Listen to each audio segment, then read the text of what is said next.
the history of the National Football League proves that most games are won in the last 2 minutes of the first half or the second half.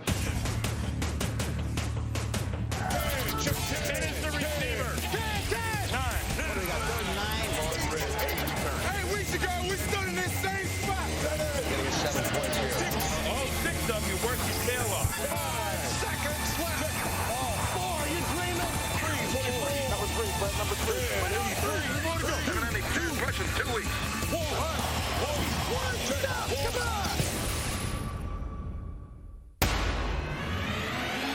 You're going to get a great defensive play here and there. You're going to get a great performance by a tailback.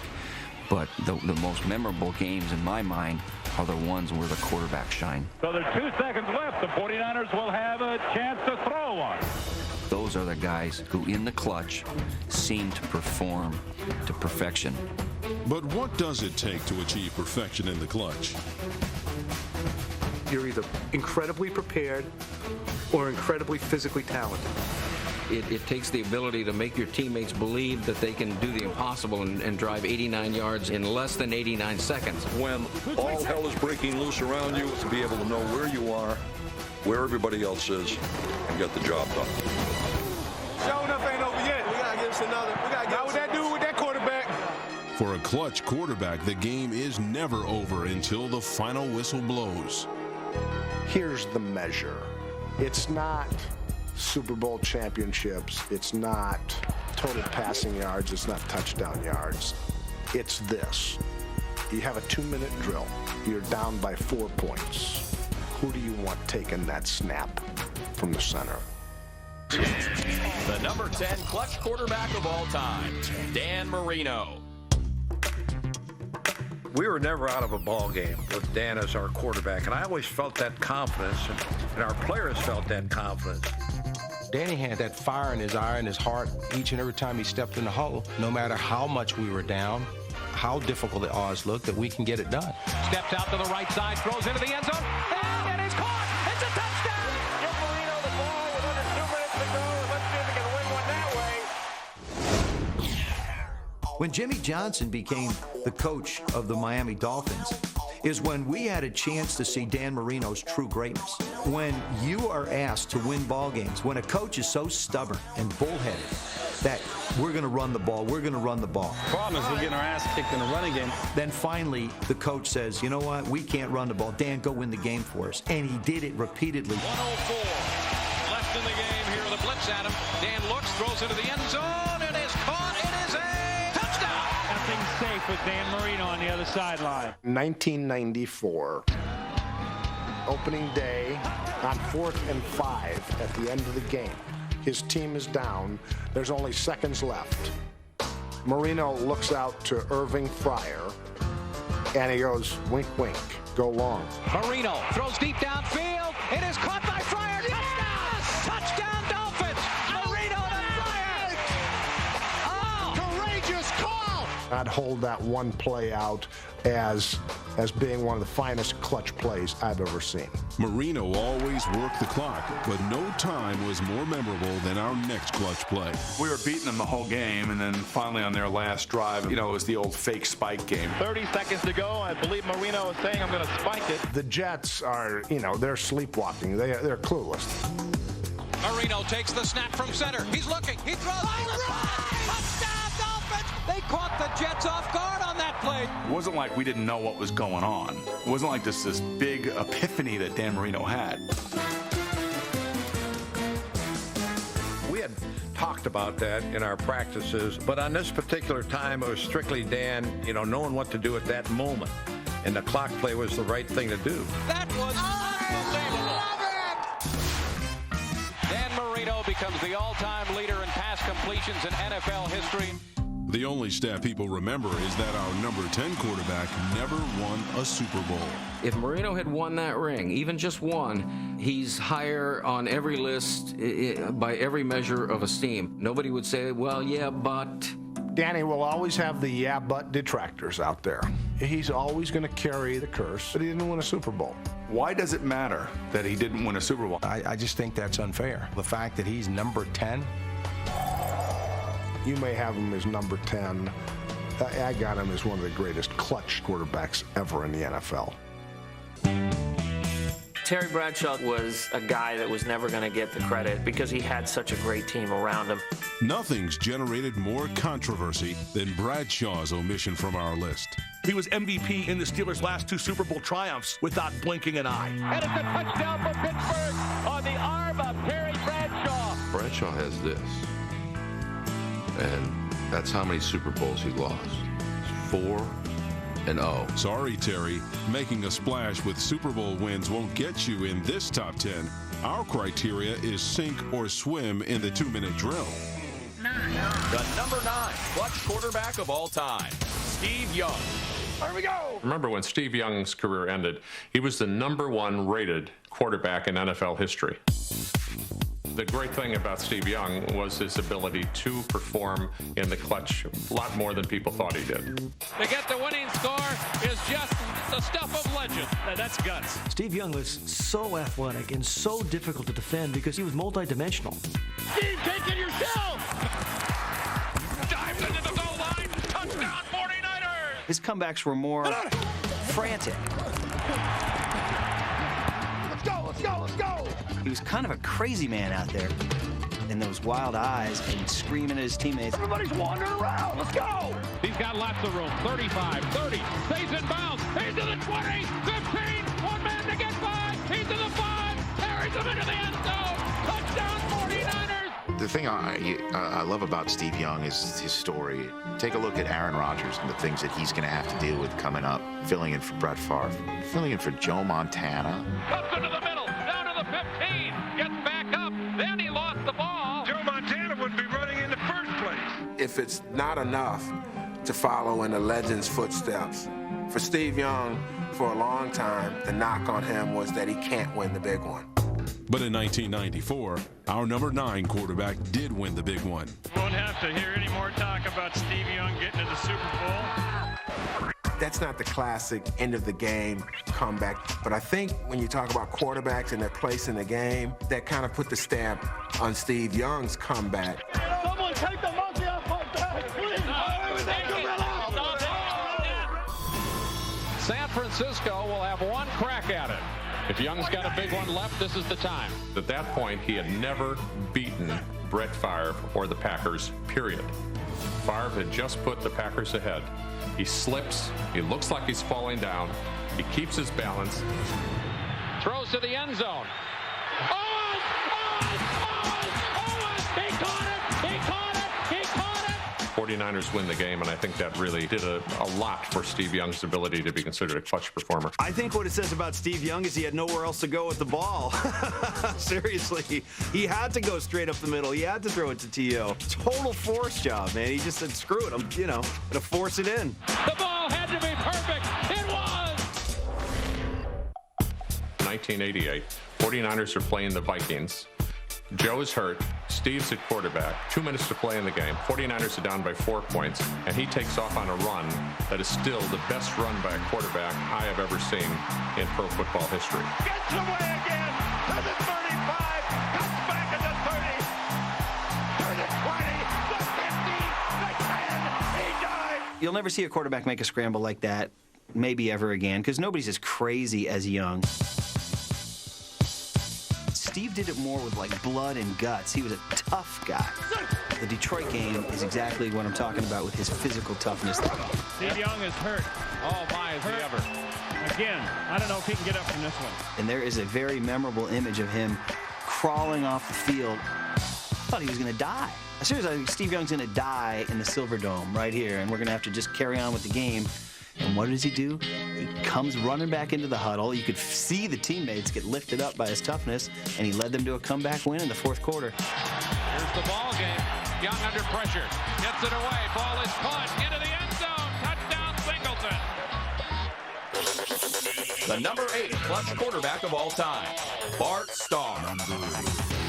How cool would that be to have on your resume? I was the MVP of Super Bowl 1 and 2. That's like basically saying I landed on the moon. The 60s will be described as a decade in which the Packers were the number one team And Bart Starr was proudly the #1 Packer. It was Starr who brought on the renaissance of Green Bay's attack, time and again in crucial third down situations when success was vital to keep scoring drives in progress. With Starr, you think of success. With any of the other guys, you can picture failure. With Starr, you never think of failure. When I think of Bart Starr, I always think of the play-action pass on 4th and 1, which he always seemed to throw for a touchdown. 4th down and 8. What a brilliant comeback by the world champion Packers. People think I hate quarterbacks, and I do. But there are quarterbacks I admire, too. Bart was a true Trojan. Anybody can play when there's really nothing at stake, regardless of the game, regardless of the situation. But I really think the measure of the player is how well he plays under pressure when you have to win. Bart Starr was, an average quarterback. It was Lombardi's Packers. It wasn't Bart Starr's Packers. When the Packers had the ball with 80 yards to go, I feared the machine more than I feared him. Lombardi on the sidelines with his fedora, Horning and Taylor and Dowler and Starr, they were all part of it. I think Starr doesn't get the credit he deserves because his persona is in the shadow of his coaches. But one of the great things about Starr is that never bothered him. He was not about Bart Starr. He was about winning, which was what Lombardi taught. You're talking about clutch situations, the ice ball. In the 1967 NFL Championship, Starr snuck through in the clutch. When you talk about comeback quarterbacks, they've got to have an awareness beyond the X's and O's. 16 seconds remaining. They are still inches away from that goal line. Vince couldn't possibly know what the footing was like right there, but Bart would. When Bart came to the sideline and said, "I can take it in," Lombardi put his faith in him, and he delivered. Starr begins the count. Takes the snap. He's got the quarterback It was definitely a clutch play, but again, it was the Packers. More than anything, I think Starr was terrific, but I always felt it was part of that whole, it was Lombardi's Packers. I have a really hard time viewing a quarterback sneak as a quote-unquote clutch play in NFL history. When you think about all the clutch plays he made to get them to the 1-yard line, and then the intelligence and the courage to go over to the sidelines and tell Vince Lombardi, "No, Vince, we're not running that play. Let's run this play." With 16 seconds to go and no timeouts left, 20 degrees below zero, to me, I don't think you can define clutch any better than that. We're going to play the biggest football game in the history of Western civilization. Plenty of quarterbacks have been clutch in the big game. Amos red hot. The New York Jets are the world champions. Aikman throws it right to the goal line. Touchdown! Troy Aikman's the MVP. Warner back to throw. Touchdown, Rams! But no one's won more championships than our next quarterback. The #7 clutch quarterback of all time, Otto Graham. Otto Graham is just the consummate winner. A guy who set the earliest standard for quarterbacking excellence. The Browns proved themselves a great clutch team. I mean, he played 10 seasons and took his team to 10 championship games. All he ever did was win championships. And how else do you judge a quarterback? 10 straight division championships, 7 world titles. Look at the records during the course of those years.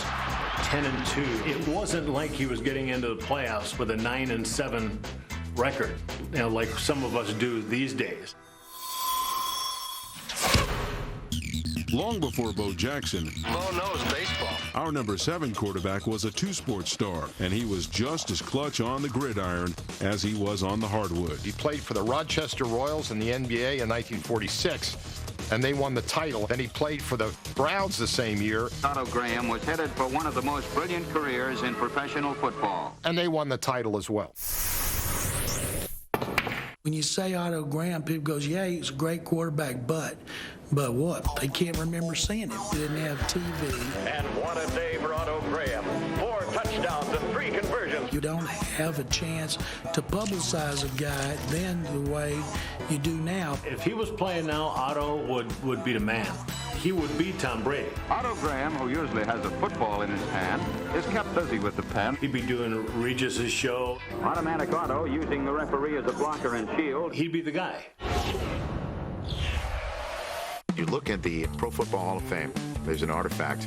It's an Otto Graham unitard. I defy any NFL quarterback to go out there and win a championship wearing a unitard. He would work well in Hank Stram's philosophy. If you look good, you'll play good. Nobody wear white shoes. I think Otto was one of those guys that looked good when he played. The Yankees led 9-7 with only 5 minutes left.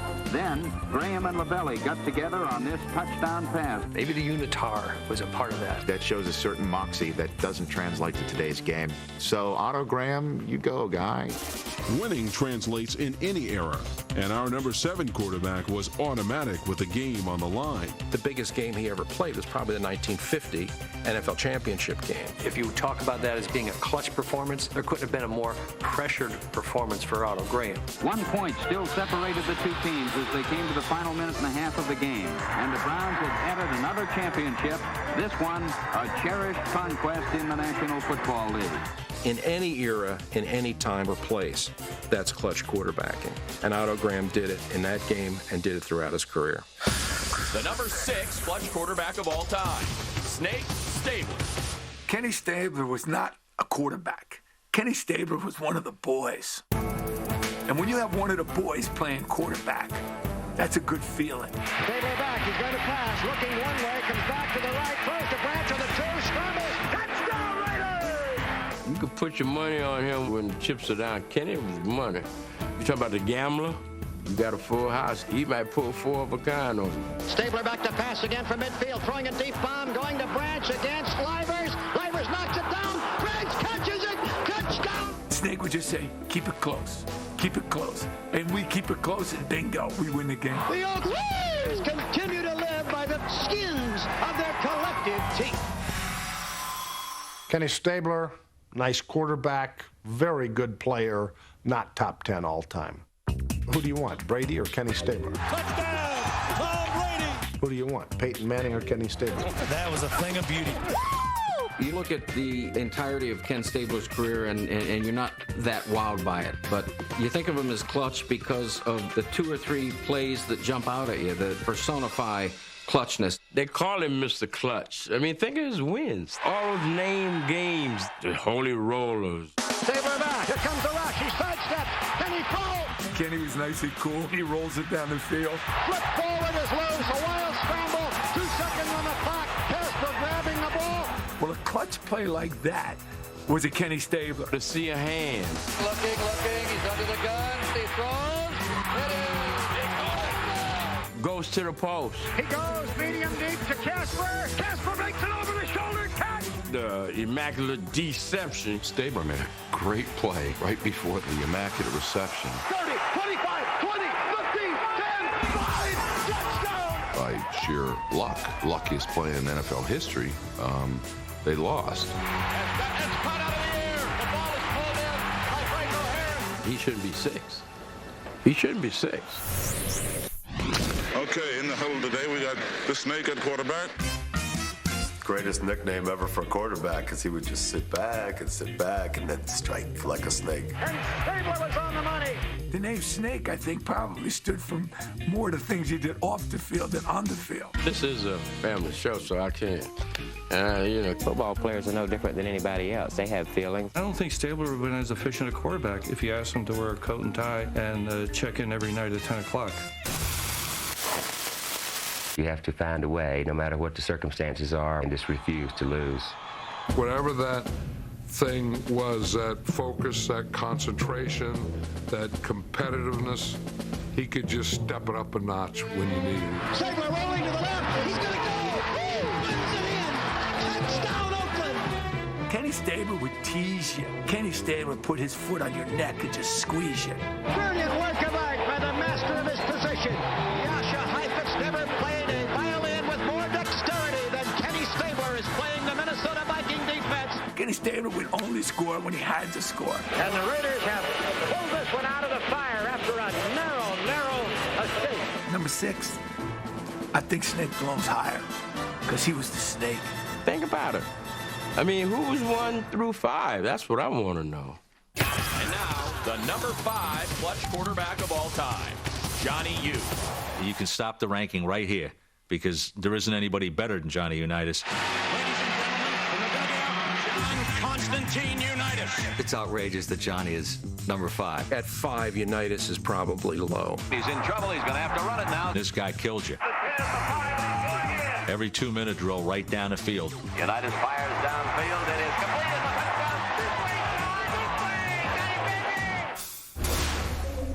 You can't avoid not putting him in there. He's the father of the position. Johnny Unitas might have been the first great quarterback who struck downfield to pull games out late. Johnny Unitas gives the Chicago Bears a lesson in the art of forward passing. Unitas invented the timing passes, invented the 2-minute offense, the rhythm, the 3-step drop, the 5-step drop, and all those things are still being done today, but nobody's doing them as well.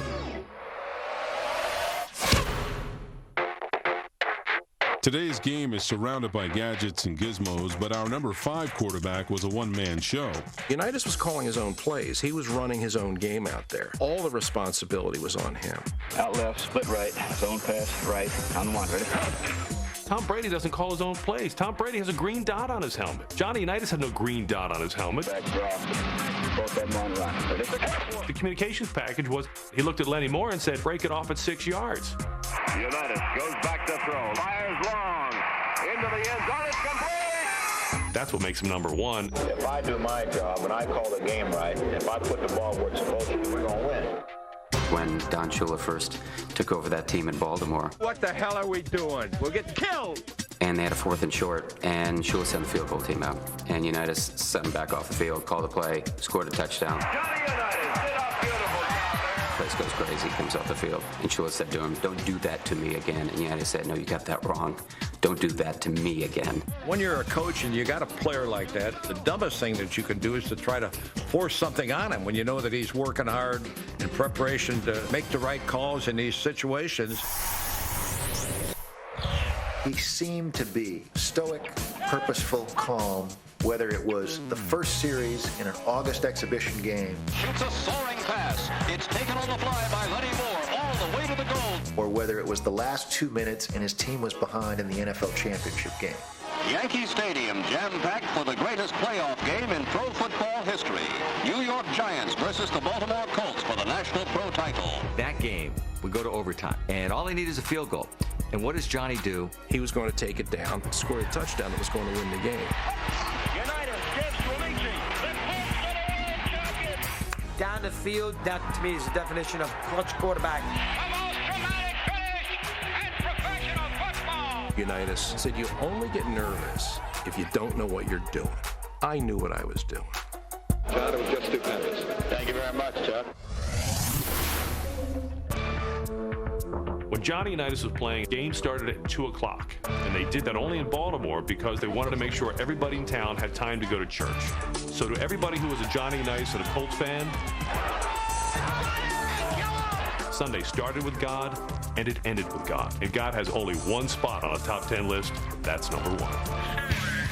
The number 4 clutch quarterback of all time, Roger Staubach.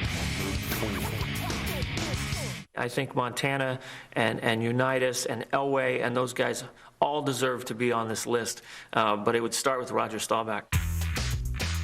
I got to think Staubach's got to be number 1. They were called America's team, and he was Captain America. We also called him Captain Comeback, but the former naval officer ranks 4th on our list. Staubach is one of those Hemingway-esque heroes, you know, that show grace under pressure.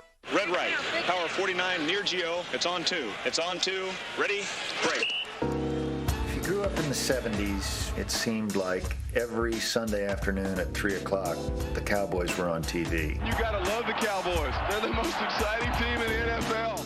And every Sunday at about 5:45, the Cowboys were behind or tied in the 4th quarter. How can you live like this, doing this every week? It was almost as if the games were choreographed. Set up, clutch, Roger Staubach performance. Clock is running, and they come back again. Staubach throwing, caught, touchdown! The Cowboys have come from behind.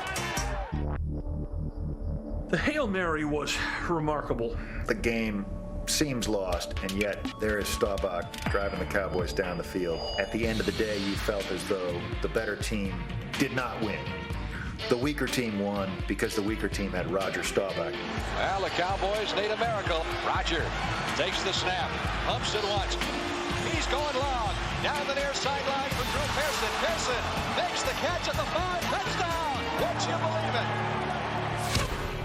The Hail Mary pass is one that people always talk about. For me, it's the December '79 game against Washington, which is the best football game I've ever seen. 35-34 in Dallas. One of my favorite games. I was certain they were dead in that game.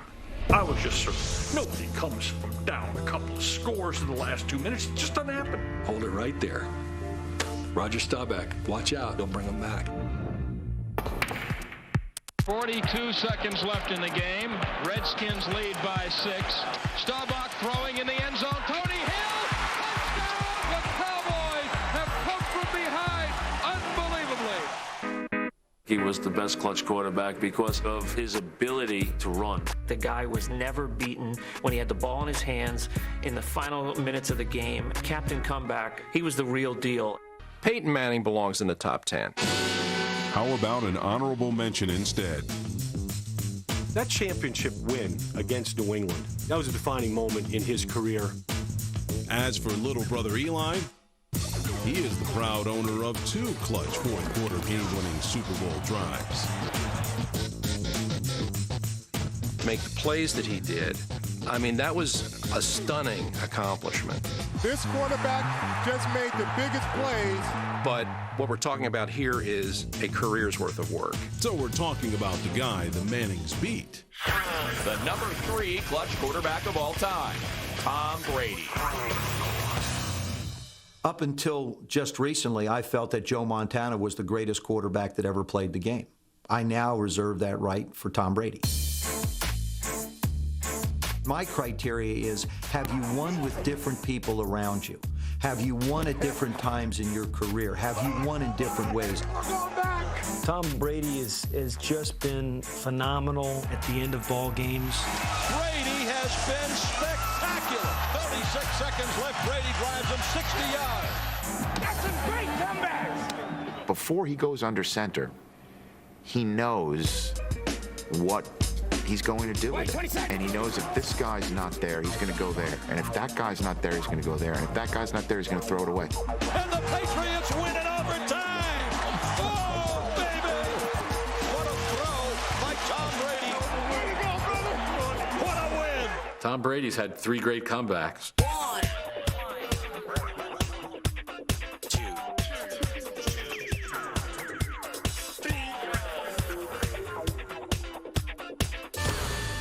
I still remember his first Super Bowl when they upset the St. Louis Rams. His complete game performance was not spectacular, but the final drive performance, that's one of the great drives of all time. All right, folks, button up your chin strap. Here we go. And here's this kid who basically just got handed this starting job, and he's out on that field like he's in his backyard. Now with no timeouts, with this field position, you have to just run the clock out. You have to play for overtime. Everybody's screaming at their TV set, sit on the ball, take the tie, go to overtime. Trying to get the ball into Adam Vinatieri's field goal range. Drives him 51 yards, the winning field goal. They did that because they knew what they had in Brady, a total flatliner like his idol, Joe Montana. Some people will say, well, he hasn't had that signature moment. A lot of times it's been tied, and he's dinked and dunked him down for a field goal. Those drives didn't have the same sizzle as Joe Montana's winning drives in the clutch. I don't remember many games where he actually made the play to win the game. It was Adam Vinatieri most of the time. So what? If you win by 1 or you win by 100, what's the difference? You know, that's insane. Anybody would say that is that's nitpicking. That's wow. I'm sure that once they got close, the plan was get it set up for Vinatieri, and we'll win the game, and we'll walk out of here champions. Well, it would have been really reasonable for the Patriots, only needing a field goal in Super Bowl 36, to just go ahead and get the touchdown so everybody felt better about it. Would that make sense to everyone? Hey, we need 3, but let's get 7 so Brady's legacy's better. We need touchdowns to get him the clutches. Come on! I think the Super Bowl loss makes us stop and reassess, but we were ready to kind of coronate him, I think, as the greatest of all time. Even while losing Super Bowl 42, Brady showed why he's our number 3 clutch quarterback. He did what he had to do. He had the ball late in the fourth quarter, and he found a way to get them moving. He got them a touchdown with 2.5 minutes left. Well, what the Patriots need here is a patented Tom Brady drive. When desperately he had to step into a throw it way downfield for Randy Moss in double coverage, he almost completed it. And it is incomplete. That very easily could have been the Patriots tying the game, and then we'd probably be hailing Tom Brady as easily the number 1 clutch player of all time. Brett Favre has plenty of clutch moments. The Packers win it 24-23. Goes the Hail Mary towards the end zone. It is a touchdown. But he failed to crack our list. I think you're going to have some pretty ticked off people in Wisconsin. Even Packer fans know for every great moment, Hey, let's go every drive. We got to think that way. Oh, baby, what a play! there's been one equally as bad. Steps up, looking to his right, and the pass intercepted by the Giants. I wouldn't put Brett up there with some of the top clutch quarterbacks. Part of being clutch is not making those critical mistakes. Favre's 37 fourth-quarter comebacks are impressive, but one man has more. The number 2 clutch quarterback of all time, John Elway. I find it very hard to believe that somebody would be ranked ahead of John Elway, especially since he has the record for fourth-quarter comebacks. With an NFL record 47 fourth-quarter comebacks, the question wasn't whether or not the Broncos would win. It was how John Elway would do it. The Broncos with one of their greatest come-from-behind wins. I think you have to put him at the top of the list. John Elway belongs at number 1. John Elway is right at the very, very top. In addition to being maybe the greatest athlete to play the quarterback position, Touchdown, Denver. John Elway had that late game magic. Here goes the pass. Rod Smith up. He got it. Broncos win. Week in and week out. Time has run out. It came down to John Elway either making a play in the fourth quarter, that last drive, or them not winning. You ought to knife the guy. If John Elway has had 47 comebacks, why is it that all you guys ask about is the drive? His drive against the Cleveland Browns is legendary. For us to be backed up on our own 2-yard line. And the Broncos are 98 yards away from where they need to go. In that stadium, in that environment. Elway in the end zone and throwing it, it's complete. I think it was vintage. I think it was as good as you'll see. I don't think there's any question. The pass for Sewell. Got it and keeps it. Another first down for the Broncos. If they needed 9 yards, they got 10. Stretch out the chain. Denver has the first down. If they needed 12 to get a first down, they got 13. Come on, Johnny! The way he played that drive. The look, the throw, touchdown! Is the very definition of clutch quarterbacking. 98.5-yard drive. You can debate on so many things. Who's the greatest? Who did this the best? John's ability to improvise and to find a way to win is the greatest I've ever seen. Elway, here comes the blitz.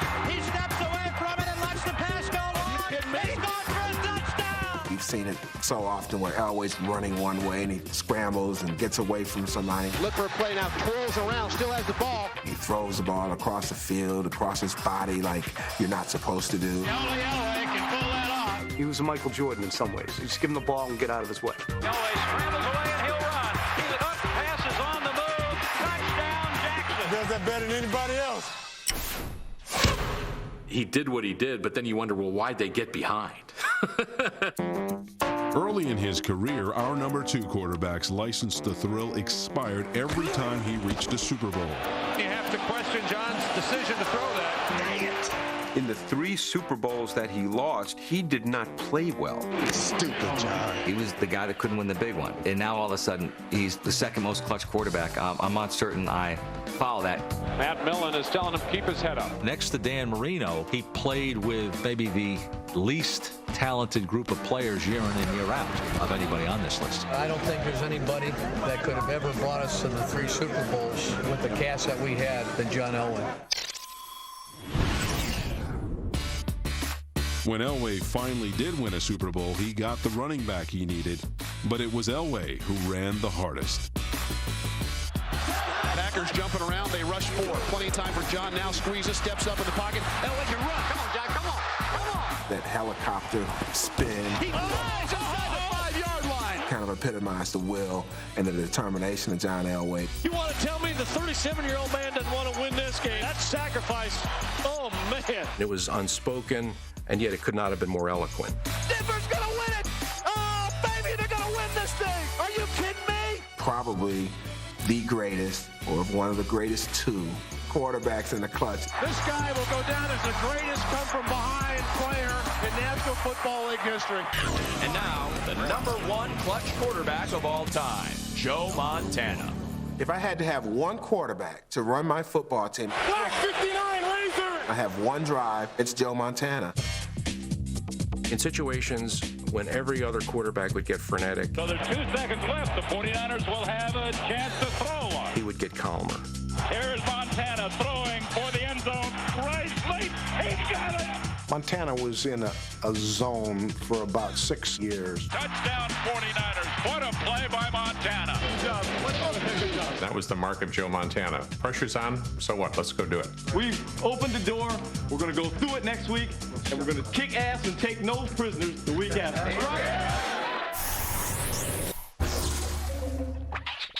Joe Montana deserves to be #1. He proved it not only in professional football. The San Francisco 49ers, who have trailed 35-7, have won. I don't think anybody can go into the stadium against us and feel safe with a victory. But also at Notre Dame. At quarterback, number 3, Joe Montana. The drive in the Cotton Bowl against Houston in an ice storm. They're impossibly dead in the water, and he's sick with 103-degree fever. He has the chills. His body temperature is below normal. It's kind of like the start of the flu. Everybody thought they were dead and buried, except Joe Montana. 2 seconds left to play. Brings the team back from a 3-touchdown deficit and wins the game. Montana going, and it's a touchdown. Unbelievable finish. He wasn't a great player at Notre Dame just by passing through town. His greatness showed up since he probably first put on a male supporter. Obviously, the breakthrough point for Joe Montana was that NFC Championship game against the Cowboys. 58 seconds remaining. The outcome of a Super Bowl berth hangs in the balance. Beating Dallas was like a young knight that goes off in the forest and has to slay the dragon to become a man. Montana rolling out the right, looking toward the end zone, throwing under pressure, throws his pass, caught by Clark. Clark got a touchdown. The Cowboys were America's team at the height of America's team, not like now. It's a touchdown for the 49ers. Joe was so cool, and he's so young, and he still keeps his composure. He's got Too Tall Jones breathing down his neck, and then just kind of lobs that one up there, and we know the rest. It's hard to argue against Montana as being Joe Cool, Mr. Clutch. Joe Montana's #1? No. He was surrounded by such greatness. Joe Montana had a great defense. Joe Montana had great running backs. Touchdown, Roger Craig. Great wide receivers. Jerry Rice, touchdown. And you have Tom Brady, who for much of his career has been surrounded by Troy Brown and Jabbar Gaffney. So when you give Brady the tools, he throws 50 touchdown passes and goes 18-0. Touchdown, Tom Brady to Randy Moss. But Joe Montana still had to make the plays, and he always seemed to make the plays in the biggest spot. Montana going to throw, rolls out, in trouble, slips, falls, lobs it to Craig. Touchdown, 49ers. Even after being traded to Kansas City, Montana was still the ultimate clutch quarterback. Back to pass, Joe Montana. Looks right, arches a pass, into the end zone. In the playoffs, he carved us like it was Thanksgiving. We were winning the game. Looks right, no one there, looks left, throws in the end zone. Touchdown! A fourth quarter comeback, they win. While he didn't win a Super Bowl in Kansas City, there's no question that he made that a better team just by walking in the locker room. Touchdown, Montana Magic!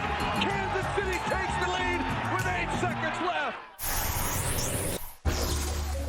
To me, Montana is #1 because we saw him do it so often it became almost routine. 3:20 left to go. The Bengals take a 16-13 lead. I don't know if anybody could calm his team and perform at the high precision level that Montana could ever. Montana trying to drive him the length of the field here with the game in the balance. Who in in the world looks at his teammates backed up against his own goal line and says, look at that, guys. There's John Candy. And it was just that kind of made everyone relax. Joe back to throw. Steps up. Throws. Out here for right. He has it. That's the stamp of Joe Montana. I'm cool. You guys are going to be cool. Follow me. We're going to get this done. Montana throws over the middle. A fight gets for right. They're moving the ball down the field, and they're behind in the game. And yet, I never thought they were going to lose. They got 3 timeouts. This is deja vu. Back to throw Montana. Steps up, throw.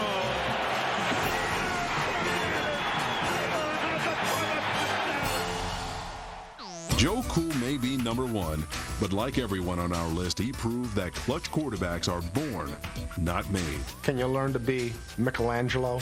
Can you learn to sing like Pavarotti? No, you cannot. It's a gift. It's the flame inside that makes them go. But what people are really fired up about is what's wrong with this list. John Elway belongs at number 1. Staubach's not got to be number 1. Montana is number 2. He may be equal to Johnny Unitas. We're not going to say he's better than Johnny Unitas. I didn't see Unitas bring his team from behind. Number 6, I think Snake belongs higher. I would put Otto Graham higher on the list. What about Brian Sipe?